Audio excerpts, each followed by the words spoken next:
Former Minister of Commerce, Bob Sichinga. Thank you so much for joining me on this day. Thank you. Thanks for having me, and also good to be with you, and also hello to the viewers. Today's discussion is ideally supposed to provide enough perspective on why Zambia is where it is today with its debt. And for us to be able to paint this picture, I would like for us to draw further back in Zambia's history. What was the starting point of Zambia's debt challenges? Thanks, Jonas, for the question. And I think it's important that you wanted to do the perspectives from as far back as we can. Clearly, the situation that we have has been there right from the time of independence in 1964. It has always been there. Why do I say this? I say this because the environment in which debt is contracted is based on how well the whole economy in a given country is performing. And for as long as you're not generating sufficient revenues, I'm talking about the government side, it does not matter how else you are performing in terms of the private sector, which has been talked about, but we're talking about the government. The government has to generate sufficient revenues to be able to meet two major aspects of this their budget. The first one is, do they have enough money to pay for what is called recurrent expenditure? Recurrent is referring to the routine expenditures, the salaries, the allowances, leave pays, the operations of the ministries and departments. You're talking about the things that occur repeatedly, or expenditure that is occurring repeatedly. I'm talking about expenditure. The other aspect is that you're looking at the revenue side. So these two are opposing. If you want to look at them, the cost is on your left, the revenue is on your right. That's what we do in accounting, okay? Now, if your revenue, which is on your right-hand side, which is your credit, does not generate sufficient to meet your costs here, the first one of which we've said is recurrent. In other words, expenditure which will recur every so often. The second component is that of what I refer to as developmental. In other words, you've got programs, you've got projects, you've got activities which normally are embedded in a document which we call the National Development Plan. So because I anticipated you'd raise this, I just picked this randomly. This is the 7th National Development Plan. I don't know if the camera can pick this, but this was the 7th one. Right now, as you and I are discussing this day, the 5th, 6th of October 2025, we are on the 8th National Development Plan. I didn't find it when I was looking for this, but I've got it. So, but I'm just saying that this is the sample it has. This is a 5-year program. In other words, we are saying this is what development we want to have. Then after you prepared this, you create what is called the medium-term expenditure framework or plan, which is intended to monitor how you're doing on this one, like midpoint. After 2 years, 3 years, normally you want to have that report to explain to you how you've fared against this 5-year National Development Plan. In addition to the National Development Plan and the medium-term expenditure framework, you have now the annual budgets, which are working in tandem. In other words, these are building up to that, the medium-term expenditure framework. Normally, we refer to the medium-term expenditure framework as a rolling plan, because normally at the beginning of a plan like this, the 7th National Development Plan, which was from 2017 to 2021, which included also 3 other years. The first one, 2017, 2018, and 2019. Those are the 3 years. In other words, after 3 years, you want to review it. So that is referred to as a rolling plan. In other words, when 2017 comes to an end, it will drop off, but you add another year. So you will then have 2018, 2019, and 2020. At the end of the second year, you will have now 2018 dropping off, and so you have got 2019, 2020, 2021. At the end of 2020, that 2020 will drop off. Then you have 21, 22, 23. So that's why we refer to it as a rolling plan. It rolls. In other words, every 3 years it's rolling. At any one time, you're looking at 3 years. Then there is now the annual one. I have got a copy here. This is the current one. This is the 2026 one. I've just made photocopies of it, which you kindly offered. It shows us now how do we account in the year concerned. For example, until very recently, until 2020, we did not have a law governing how this budget is prepared. Okay? In this budget, which is your recurrent, the first side of the expenditure is referred to as the expenditure by functions. In other words, it's the costs, all that expenditure. Then I have also got next to it, I have also picked up another part, which is the income side, the revenue side, which I hope the cameras are able to pick. I don't know if you're able to pick the figures here. Okay, so this is your revenue side to support or to meet the costs that are included in your expenditure. Now, in the expenditure, we go back to the expenditure annually. Until we had that law in 2020 introduced, it's called the Planning and Budgeting Act of 2020. It was the first time. We had been pushing for this. I personally had been pushing for this since 2003 when I was in Parliament. And I pushed Honorable Magandi that we must have that law. It took 17 years before that law was put in place. Why? You need a law to guide you in terms of what you are going to have, the commitments you are going to have, and therefore see how it works out. If I was doing the budget, I would then be able to break it into two. I would have a recurrent budget, which is basically for running government, and I would have a developmental budget. How would you say these things? Let me just finish, then I think you can raise the question. The reason for splitting this is that the developmental budget is one where you see the physical things, you see the roads, for example, you see the hospitals, you see the clinics, you see the schools, you see the teachers' houses, you see the hospitals. In other words, those the power stations, those are capital. Those are things that last you more than a year. They're not recurrent. They are fixed. They are capital, if in nature. So these, if I was doing it, I would split it. But let's say this, in the year, they produce this document. This is the budget for 1 year. This particular one happens to be for, I just picked it up. This is 2021. Okay? This is the budget. That's what is called the yellow book. As you can see in color, it is yellow. So we refer to it as the yellow book. Now, this contains all the votes, all the expenditures. In here, there is recurrent. Okay, there is the recurrent. There's also the capital. There's also the programs contained in here. So whether you're talking about CDF or you're talking about provincial expenditure, it's all in here. It must be understood because at the end of the day, that expenditure is shown annually, is shown on a rolling plan, is also contained finally in National Development Plan. In other words, what we're doing is we're breaking it down to individual years. This one happens to be 2026.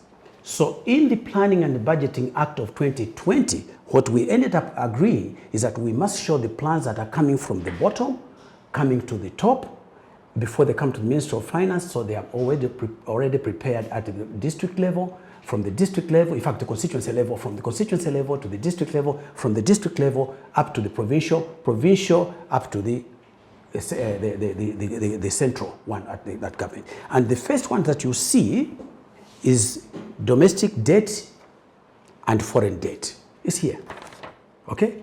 In other words, the government, in order to meet that expenditure, which is capital, it finds that its level of revenue is always insufficient. This one. This is your revenue side. It is not sufficient to meet all the costs that are contained in here, or better still, contained in here. That's why annually, the government has to resort to two sources of revenue, in fact, three sources of revenue. One is the taxes. There are taxes, there are fees, and so on and so forth. In other words, to provide the government with the means by which they can be able to meet that expenditure, which is either annual, or is 3 year, or it is 5 year, which is a National Development Plan. So the reason why I said that we should go to this side is because from 1964, the biggest costs that the government of Kaunda and his colleagues that they faced was now to do the development side. That's why I said, if I was doing it, I would have split them. I would have said, recurrent is my expenditure on how to run the government. The other one is that of the expenditure. So the national development plan. Okay. So with that in mind, we now have a legal framework. And in that legal framework, we have agreed that we will start with the activities at the bottom level. In other words, the wards must participate, in the constituency must participate, the districts from the wards now consolidate into a district. From the district level, you now go to the province. From the province level, you now go to the national level. Now, the government's position has always been deficit, and you asked me the question, when did it all happen? It got very difficult in 1972 during the global oil crisis. That's when now Zambia, which had just come from the independence in 1964, now was having difficulties in terms of meeting those costs. Why?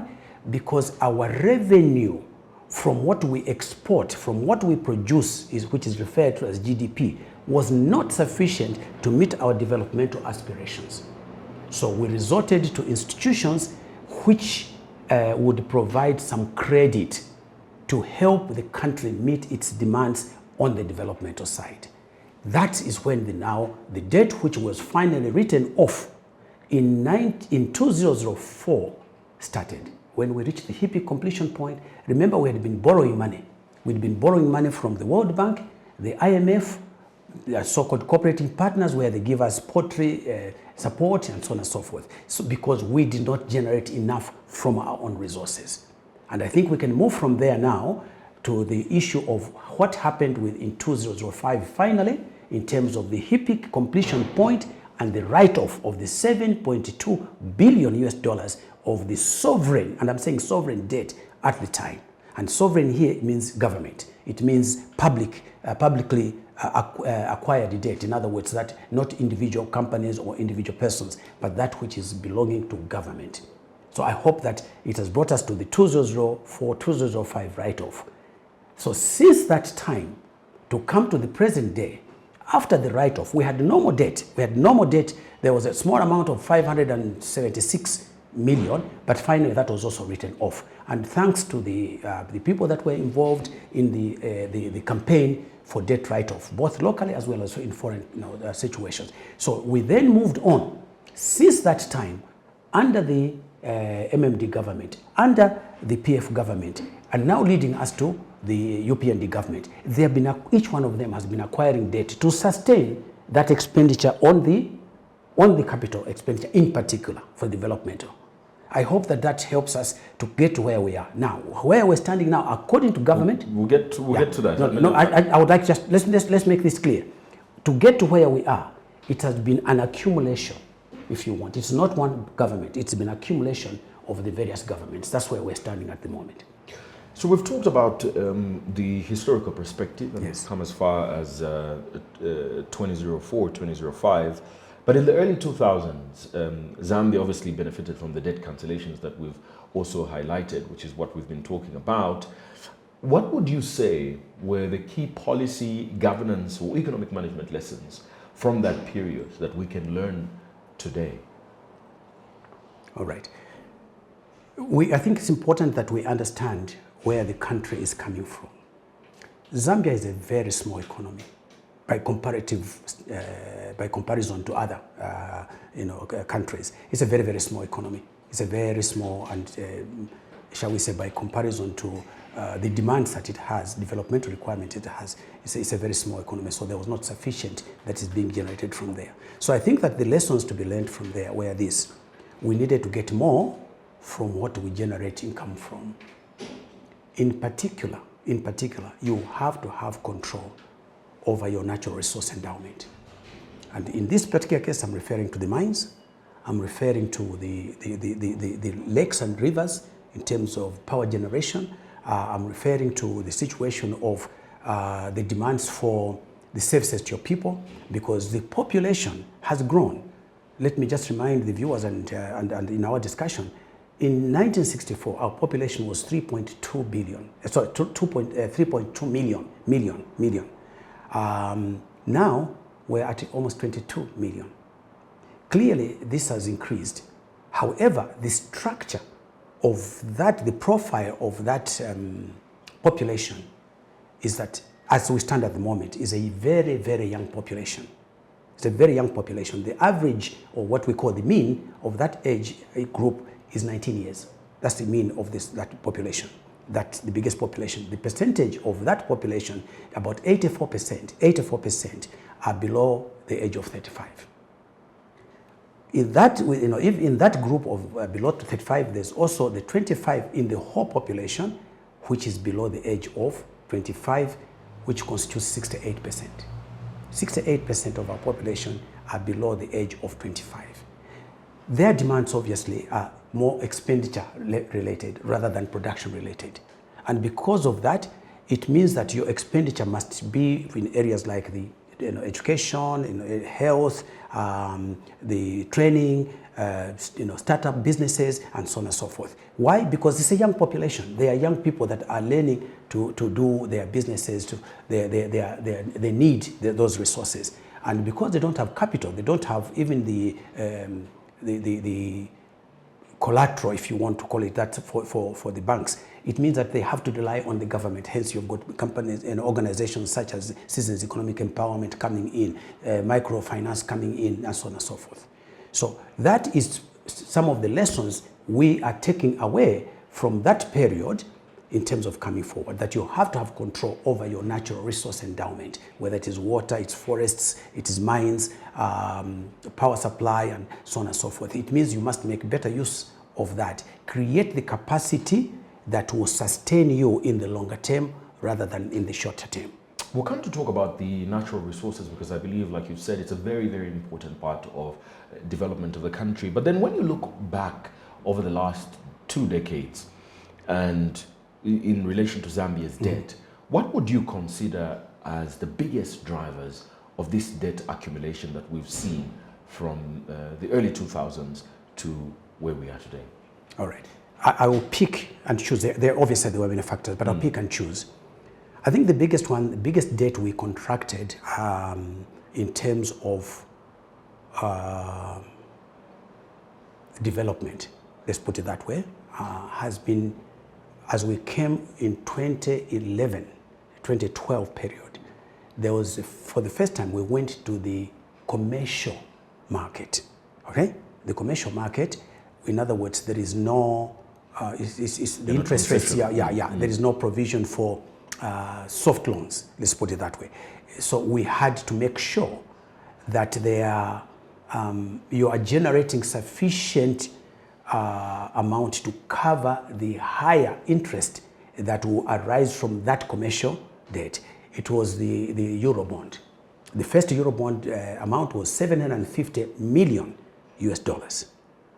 It was followed up soon after that by $1 billion, which was oversubscribed.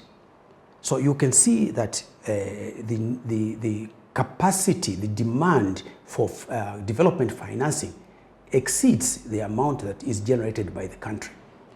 The second thing that I think was one would have learned from that, and also what contributed to it, is that there's been a lot of corruption involving that amount of loans, but as well as when you've now gotten the loans, how do you use those loans? Have you used them efficiently? Have you put your investment in the areas which will generate more money, or what have you done?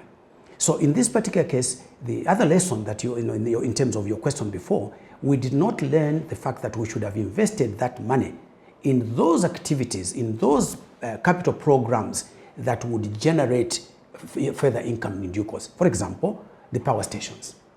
If you put up a power station, and during the time of, soon after the 2008 economic crisis, if you may remember, the global economic crisis, not just financial. It started as a financial crisis, but then it became an economic crisis of 2008. At that point in time, the interest rates dropped significantly. I argued, right, and I was right, that we should have borrowed money at that time because the interest rates were lower. Okay, so that but the investment should have gone into things that are long-term, such as power stations. The country here, where we are, has got incredible capacity for hydro. Not just Kariba. And I'm not criticizing the building of Kariba in 1965. I'm not criticizing that. I think it was a good idea. In fact, the ones that came on the Kafue were even better. The Kafue hydro power station, because I was member of parliament for Kafue, I can tell you this much. The Kafue upper, right, generated a considerable amount of contribution to the power supply. And now the last one that they did under Mr. Lungu, President Lungu, which now is generating, should have been generating almost 900 megawatts, I beg your pardon, megawatts of power. That I think was a very good investment. But more than that, we have never made use of our land sufficiently to generate what we need. What do I mean by that? The world, the globe, demands things like soya, demands cooking oil. We import so much palm oil, for example, from Malaysia, that if we were producing it ourselves, we would make a lot of savings.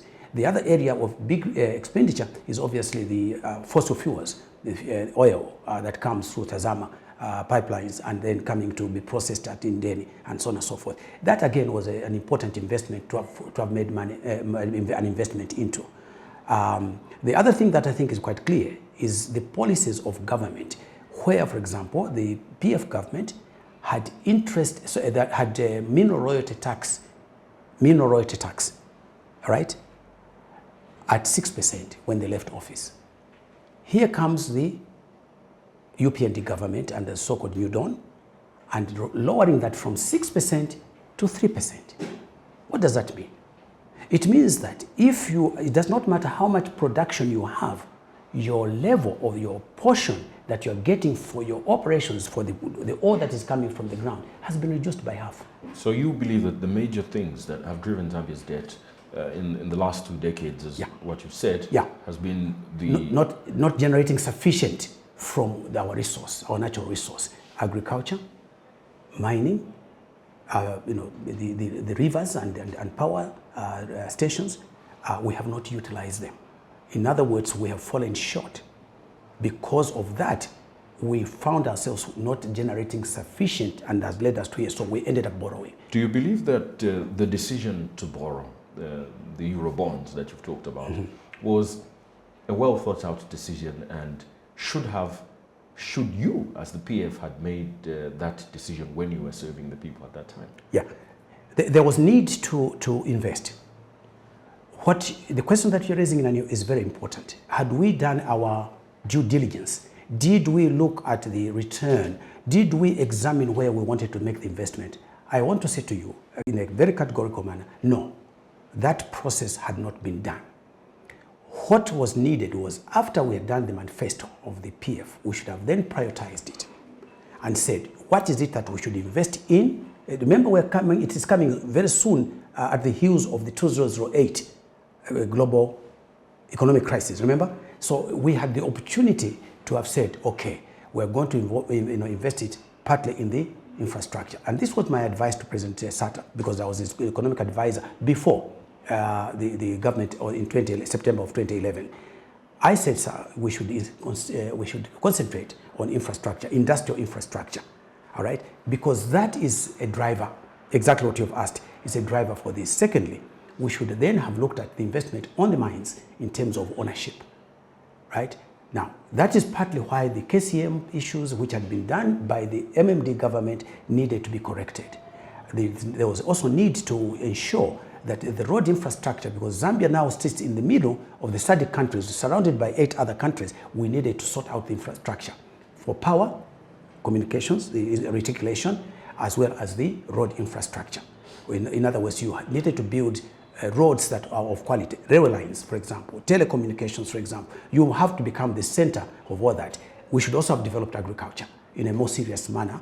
In other words, our amount that we would generate from these activities should be such that it pays back and gives us the extra that is necessary for us to develop the country. It sounds to me like, as economic advisor, borrowing was always going to be the plan, wasn't it? No, most businesses borrow. So, right? so what I'm the saying PF is, as government in waiting, the plan was we're going to come into government and borrow this huge amount of money. You see, because until you get into office, you don't know what the deficits are in detail, right? So you have to say, where am I starting from? Remember, you are outside government, so you don't have access to all the details. But even with that, what I'm saying to you is that it was necessary that we should have, a bit before the borrowing, we should have done due diligence. I was not Minister of Finance, so I'm just explaining to you that that should have been done because there was an existing development plan in 2011. Fortunately, it was just coming to an end and a new one was beginning. So we had the opportunity. And this is part of the structural problem we have. Even the UPND government has got the same thing. They come into office. By that time, this document here, this, remember they came in 2021? And at that time, this document was ready. So they did not participate in preparing it. So what I'm saying is that this document should be owned by the government that comes into office because it stops at 2021. So from 2021, the 8th National Development Plan was under the UPND. But by that time, that 8th National Development was already ready. So UPND could not have participated in preparing it. So it needs what we call an action plan. In other words, to start from there and say, yes, recognize what has been included in here. What do we want to change? What are the priorities we would like to see? Because if you don't prioritize, you don't have enough to be able to do everything, even if it is included in your bigger plan, which is National Development Plan. While you clearly highlight that what should have been the big issue when debt was being accumulated in 2011 should have been thinking about how this money was actually going to be paid back. Yes, correct. But when you look at this money and how it was spent after it was borrowed, do you think that it was well spent? And have Zambians at all seen the benefit of accumulating such huge debt? Yeah, some of it was justified. Some of it was correct. Some of it, maybe you can talk about the issues of corruption. Huh? Let's cite examples of the things you're most proud of from that. I think that the power station, the Kafue Lower, okay, I think that was excellent. I approved of that. The other one that we needed to have built around was the power station at Ite Station. Remember this? There was no power station. So there were two stations that had been built on either side of the river. The 60 megawatts, which makes 120. That I think is a very good investment. But there was nothing that was done on the agricultural side. The farming blocks, for example, should have been developed to a very, shall we say, profitable level. We should have done that. When I went as Minister of Agriculture in 2013, that became my focus to say that how do we turn this? Because there were a total of 13 farm blocks throughout the country, one in every province, where we should have developed it but to match the outputs, the products that are coming from there with what we needed for the long term. So to answer the question, yes, some of it was used well. There was some corruption that was involved, as you very well know. Now cases are in court, so we cannot discuss them individually, but we can talk about them collectively. So yes, we could have done a better job. You believe that this corruption was so grand that it actually accounts for the current state of our debt situation? Yeah, how so? So? It contributes. How so? Yeah, it contributes. Everything. Look, if you're taking 10% out of a loan of 750 million, what is it? 75 million. You give concessions to your friends, you give contracts to your friends. It's happening right now under the UPND. And I'm not saying that, as the members would say, tapalimbwa ya kutesha. You know, you are praising this or not. Corruption is corruption, regardless of which particular political party is doing it. All right? It takes away from the Commonwealth. It takes away from what we could have done. So instead of doing, for example, we did, let me just use this specific example. The road between Zimba and Livingstone was in a very bad state. All right? The EU came up and said, we're prepared to help you with that one. Okay? So my view is that instead of just talking about the 80 kilometers, we could have done that much more. We would have probably done another 40 kilometers in addition to the 80 kilometers if the money is used properly. So when awards are made for contracts, for example, then we need to be focused. Let's just take even locally here in Lusaka, this road to the Air Force residences, okay, along Twin Palm is peeled off because the layer is so small, all right? And I can give you example upon example upon example of cases like that. Why? Because the work was not done properly. There's another one from Kafulafuta to Fisenge on the Copper Belt. The road was like this. Where were the supervisors? Where were the managers? Where was the director? Where were the consultants when the road was like that? This is just being redone now. So what I'm saying is that when you say where were they is a question I'm actually going to ask to you, because and let me ask the question in the way that I'll frame it, that as all of these things were happening, was it that the leadership of government, and I want to make you a part of that leadership because you were, the leadership of the government was not seeing what was happening, that there's a huge amount of money coming into the country and the system of giving out this money is just so porous that people are putting their hands on it for personal gain? Right. I think you ask a fair question. You see, as a minister, I take responsibility for what I do in my ministry. Yes, there's a collective responsibility. Absolutely. Yeah, no, and I knew you would bring that. There's a collective responsibility. But that collective responsibility comes from the monitoring mechanisms. For example, the Minister of Finance has a duty to inform the cabinet. This is what is taking place, because they are in charge of the treasury. They are in charge of what is being generated. They are in charge of what is being achieved. In other words, they're collecting all these figures from the various sources. The only thing that a minister can do is to say, Chairman, in this case the President, Your Excellency, this thing is happening in such and such. And the other guy will say, but why are you raising it when it is not your responsibility as a minister? It is my responsibility as Minister of Finance to bring that about. Are you saying that this wasn't brought up? A lot of times when that arises, you have to look at the system, the existing systems. And this is how we ended up with the Planning and Budgeting Act of 2020. It was started from the time.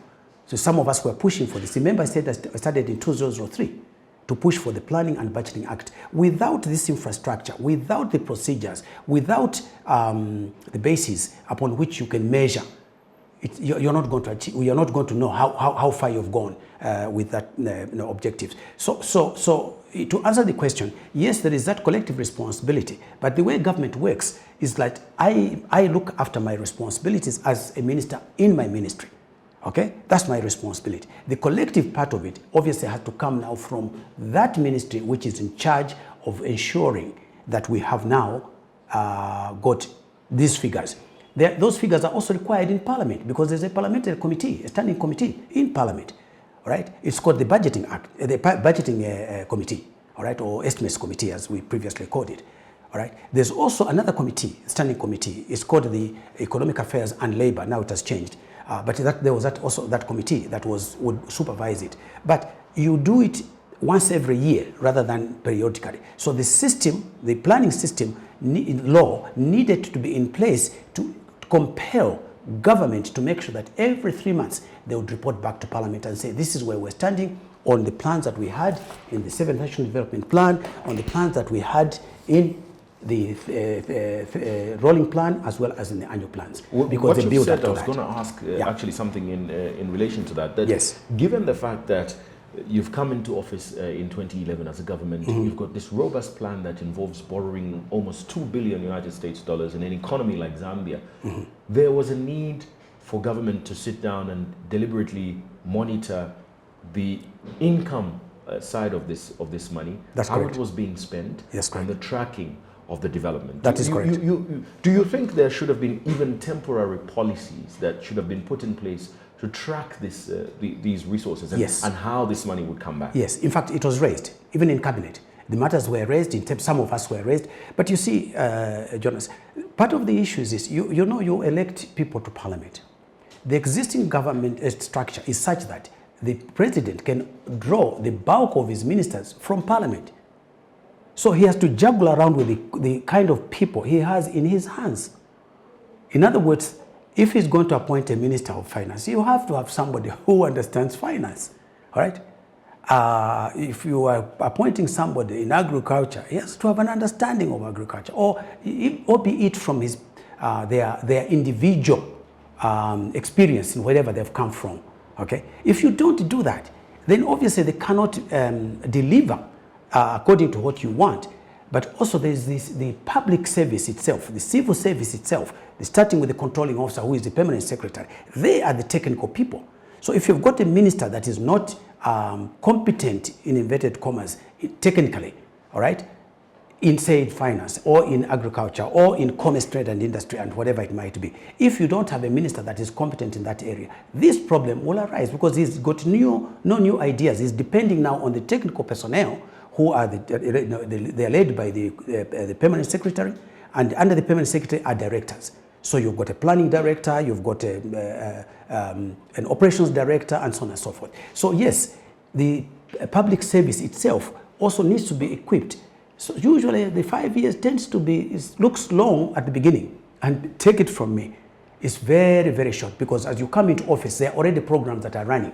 So you cannot just change them like that. You need to be, just let me give you an example, because about my ministry. When I got to Ministry of Commerce, Trade and Industry, which was my first assignment, the first question I raised, because of my training and because of my experience, I said, where is the strategic plan?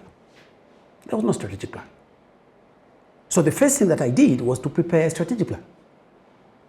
You have to do that. That in government will take you 3 months, 6 months.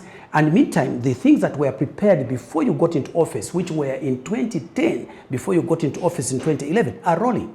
Do you think that your government then actually realized how much money this was? Like, do you think that the government realized the magnitude of money we were talking about at the time, and recognized that this is just a lot of money to come? It was a lot of money, but not sufficient to meet your developmental aspirations. So the question that I think we should be answering is, was it properly used? You know, which is what you've asked about, monitoring it. The monitoring mechanisms, as a government, they're not there. I am telling you, they are not there. You have to have an online system. You have got to have a real-time system, which is telling you every single day. But this now you have to start implementing. In government, Jonas, it takes a long time. It's like a big ship, right, on the high seas. To turn it around, you have to make a big detour.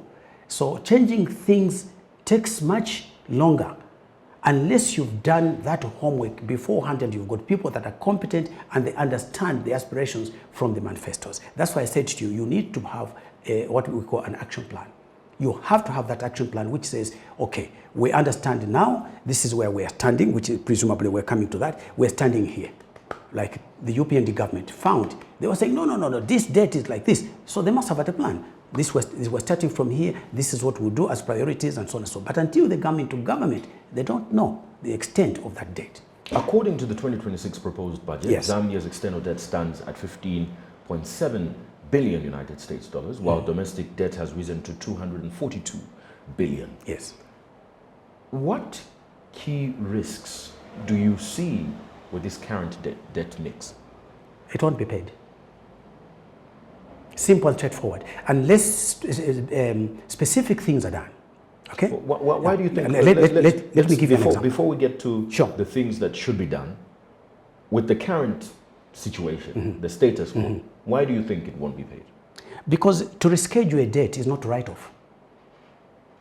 When you reschedule a debt, what you're doing is you're deferring its payment. That's what you're doing.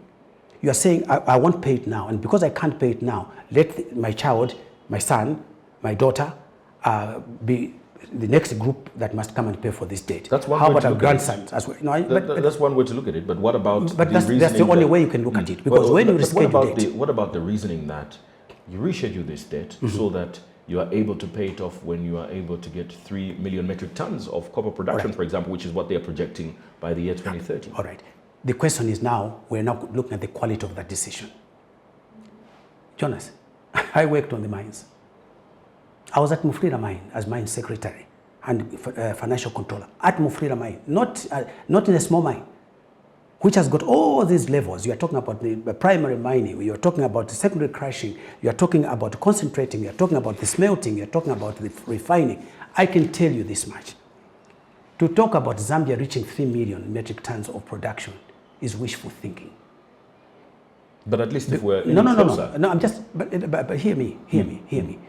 You're talking to a person who has been on the mines for 10 years. Okay? I was the first Zambian accountant to go into that position. And I can tell you, when I got there was no system which told me how much each process was costing the company. All right? I started that at Mfria myself. But let's come to the issue that you have raised. 3 million. All right? You can have plans. There are plans in here which to this day, they've been here for 10 years, 15 years, 20 years, because you haven't had time to attend to them. Because your priorities change according to the global situation here. Are we together? So what I'm saying to you is that to talk about 3 million from what you know what we're producing at the moment. Right now, about 800,000 metric tons. Projecting towards 1 million. Right? To do that, you know how much investment you require. You have to understand the ore body, or Zambia's ore body, is on the peripheral. Can I just turn around, because I think it's important for us to understand. The ore body comes from Wapula on this side. We are on the edge of that ore body. The main ore body is on the Congo side. Okay? It's on the right hand side if you're looking at it from Wapula. It is we are on the peripheral. So the grades of that ore body are lower. If you take, for example, the Zambian mines at the moment, the one that had the highest percentage in terms of concentration is the open pit at Nchanga. That's why you could get 4.2% in every ton that you produce, the overburden you remove. You have to remove the overburden first. And then you have got to come to the next stage, which is now exposing the ore body and then starting to exploit that ore body. All right? So to talk about 3 million is wishful thinking. It's okay to entertain it as a thought. But to do that, the investment that is required is heavy. But let's assume for a moment, yes, you did have that investment. Yes, you have put that investment into the mines. How long does it take to develop a mine? 5 to 10 years.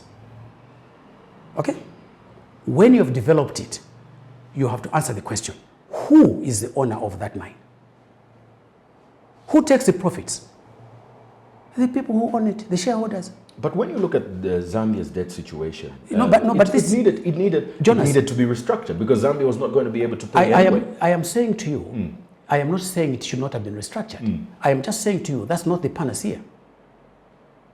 What you have done is to defer this indebtedness. But don't you think we needed to defer this indebtedness? No. Sure.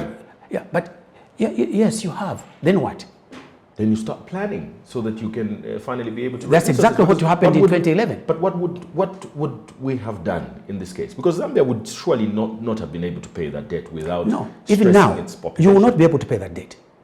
So what I'm saying, remember what I said to you, that you have to look at the whole range of the options that are open to you. For example, Zambia imports fish. Why should we be importing fish? 100,000 metric tons every year we import fish. This country should be exporting fish. Should be exporting more than 100,000. So you have to industrialize, Jonas. I have not heard that. What is industrialization? When I was minister, that's what we did.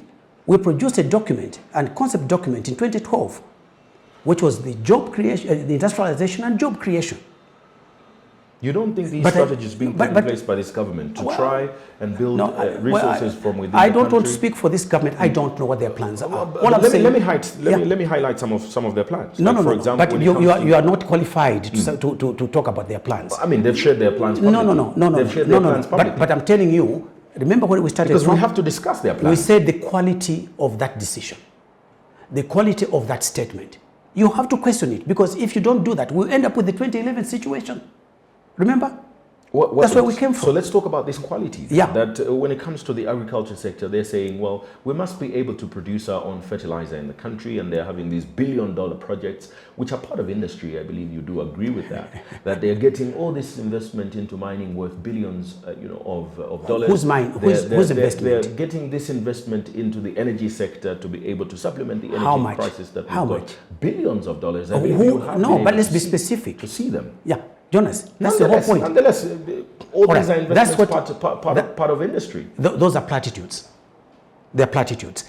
I work with figures. I'm a statistics man. I want you to give me the figure. For example, you've got a deficit on power right now. How are you going to industrialize? The government is planning on getting 1,000 megawatts. How long does it take to generate? Yeah. Their projection is that they will... Look, the solar has its limits. So why are you exporting electricity then if you don't have enough? Right now, you're exporting. Why? I'm not exporting. I can't speak. No. But you are advocating what they are saying. I'm not advocating. I'm just sharing an alternative argument of what government is saying. I'm questioning that. That's what I've just said to you. I'm questioning that, and I'm saying that the quality of what we decide. How much has been invested in agriculture? Do you know that even if you produced today, you produced 5 million metric tons of maize, you cannot handle it? Do you know that? You don't have the capacity to store it. This sounds like government should not do anything. No, I'm not saying that. Yeah, I think that is to be facetious. What I'm saying to you is that it has to be prioritized.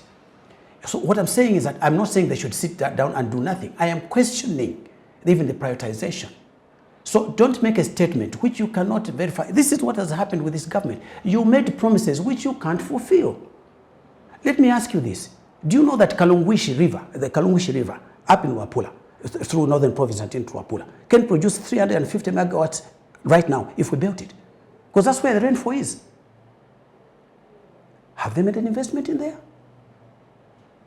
On the fisheries side, let me answer the question that I posed with you. The fisheries, we are importing 100,000 metric tons of fish every year when we should be exporting. What is the program to bring that about? How are we going to industrialize using the copper that we already have? It's in our hands. It's here. Right? We need to wind up this. No, you raised the question. So now let me answer you. Let me ask a question that you can answer in conclusion, which is, with this debt situation, yes, how do we get out of it then? Yeah, I would have done it completely differently, and the difference that I would make would be not to take ownership, first of all, of the resource. I must take ownership. Let me tell you this: the monies that are being invested now are borrowed monies by the companies that are borrowing, that are investing. So what would stop ZCCM IH doing the same? Nothing. So you can take your 800,000 metric tons, 800,000, not even 3 million, 800,000 metric tons.